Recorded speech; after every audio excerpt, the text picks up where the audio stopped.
Olá pessoal, saudações a todos, sejam bem-vindos no nosso canal Senso Anímico. Estamos hoje na edição do nosso primeiro vídeo e iremos falar sobre um assunto muito interessante e que, por sinal, será de interesse de todos vocês, tá? Vamos falar hoje sobre a instituição de poder centralizado. São instituições que são impostos, que são estabelecidos em uma sociedade, um grupo, em um meio social, onde ele se estabelece com algumas características. E iremos falar hoje sobre as 18 características dessas instituições.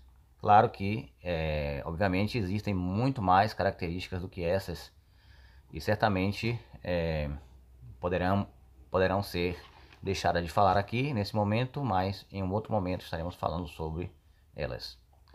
Vamos lá?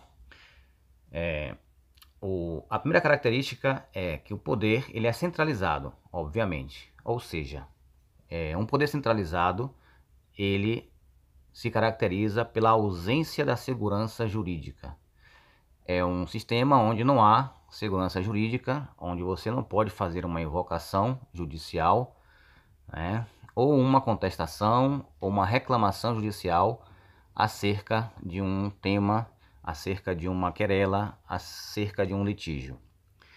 A segunda característica é que é um instituto de pessoa física, né?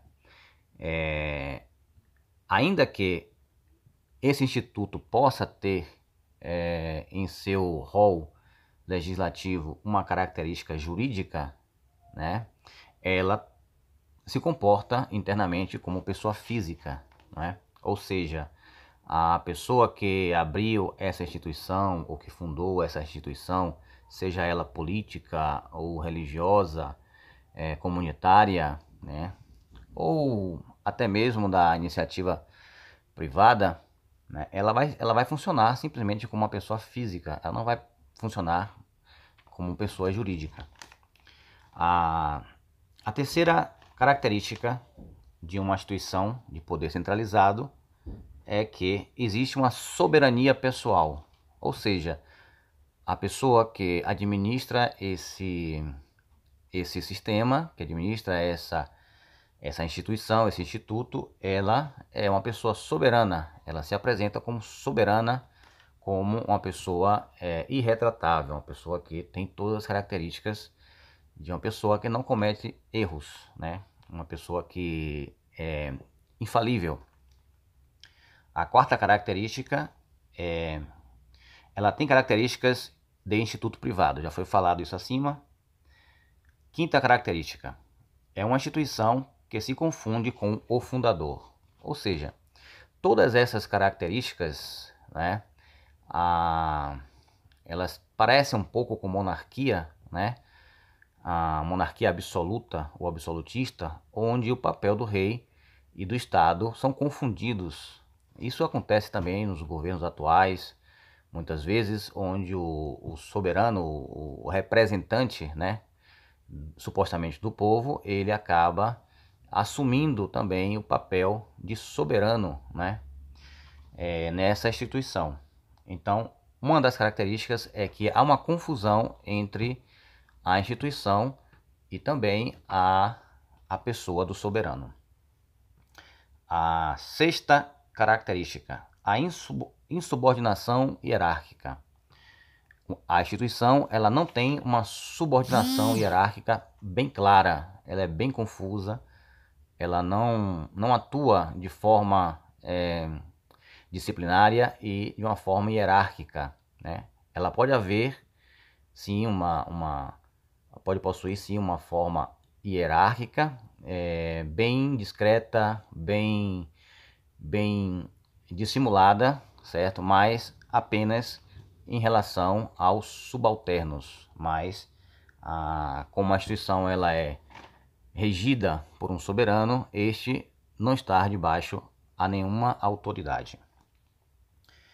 A próxima característica de uma instituição de poder centralizado é a de número 7, designação de mudança de subalternos, líderes, autodeliberadas, né? O soberano, ele simplesmente se estabelece como uma autoridade máxima, né? Ele cria uma estrutura anteriormente pensada nisso, né? A característica da antecipação, né? A anterioridade, e ele autodelibera, né, as autoridades ao qual ele quer deliberar, né? Ele quer determinar, né? Foi dito que na Segunda Guerra Mundial um dos erros de Hitler como soberano da Alemanha, né, pretensor do imperialismo, do Terceiro Reich, foi exatamente interferir nas decisões dos generais de guerra durante as estratégias de guerra, né? Então ele interferia e ele mudava deliberadamente as decisões que eram de cada força, né? Digamos assim. Então, seguindo aqui para a característica número 8, baseia-se na conveniência e na oportunidade, né? Ou seja, de acordo com a sua conveniência e a sua oportunidade, de acordo com o andar da carruagem e de acordo com o seu achismo, o seu querer, né, as coisas vão mudando de acordo com os fatores manipulativos desse sistema. A nona característica é a vitaliciedade. O soberano desse instituto, dessa instituição, quer seja religiosa, político, comunitária ou de qualquer outra espécie, é a característica vitalícia, né? Ele é vitalício. Número 10. É baseada em subjetivismo, né? É um sistema onde você percebe as características internas e administrativas e discursivas baseadas na subjetividade, no subjetivismo, ou seja, por mais que você busque uma objetividade ou uma assertividade enfocada ou com holofotes em cima do direito, das leis, da justiça, do juízo e da equidade, você não consegue. Você não consegue, é muito difícil você se estabelecer em cima, ou o sistema próprio se estabelecer em cima do subjetivismo. A característica número 10, ou melhor, número 11. A legislação está inestável e volátil. Ela sempre é dinâmica, ela sempre é volátil, ela sempre é inestável, ela sempre muda, né? Com o passar do tempo e das circunstâncias, elas vão mudando de acordo com a conveniência do soberano, não é? Do fundador, do administrador, né? E ou do chefe político dessa instituição. Temos também agora a característica de número 12. Sofre grandes modificações no espaço e no tempo.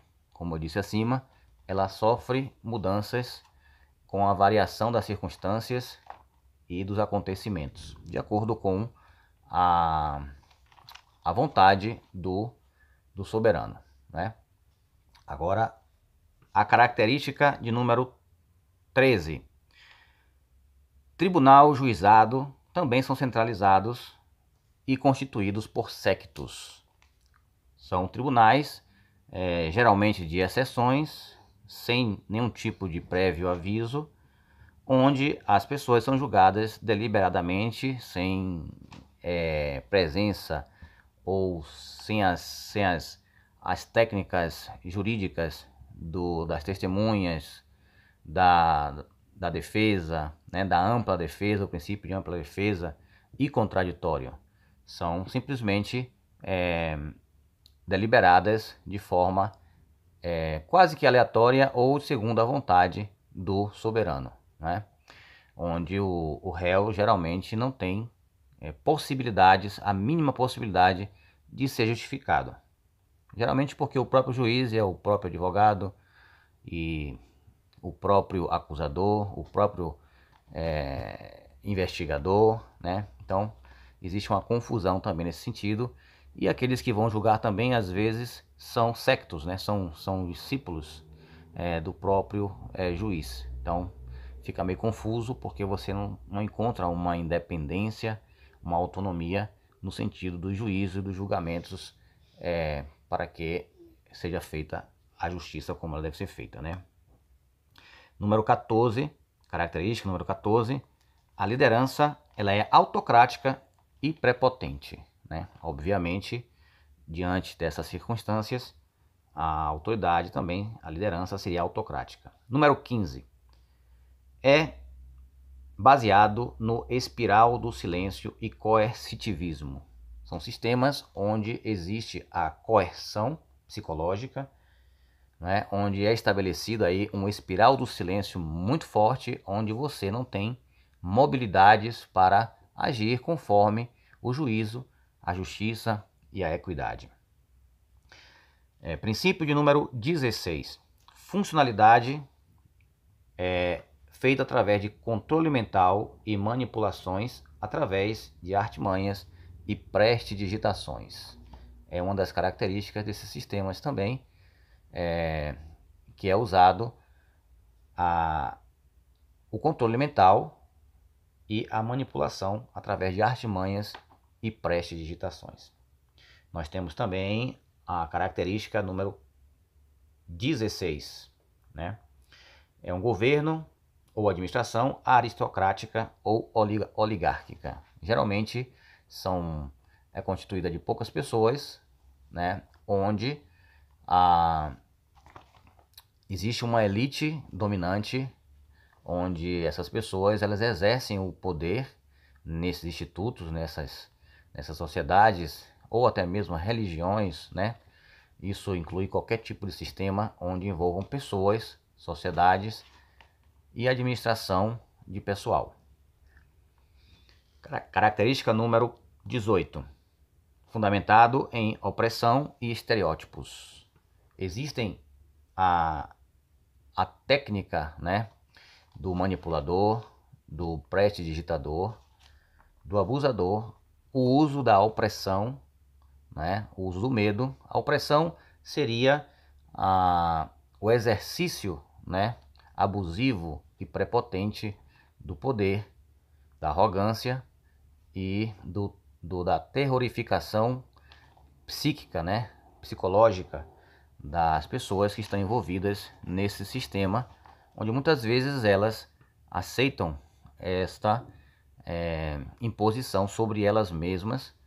E quando se trata de ambientes de trabalho, né, ambientes espirituais, religiosos, por exemplo, familiares, é onde existem maior índice de acontecimentos desses abusos. Estereótipos são os estigmas que são colocados, impostos em cada pessoa, que, por exemplo, colocam um contraponto ou não agrada, né, não agrada a liderança, né, ou o próprio sistema. Essas pessoas passarão a ser hostilizadas e estigmatizadas com estereótipos, né? Os famosos apelidos, os vulgos, né? E também a hostilização dessas pessoas. Esse é o de número 18, né? Então, o sistema centralizado ele é caracterizado, resumindo, em cima do controle mental, da manipulação, a vitaliciedade, a soberania, a prepotência daquele que fundou a instituição. Então, pessoal, estamos terminando por aqui, né, com essa primeira série, e vamos continuar com o trabalho nos próximos vídeos aí.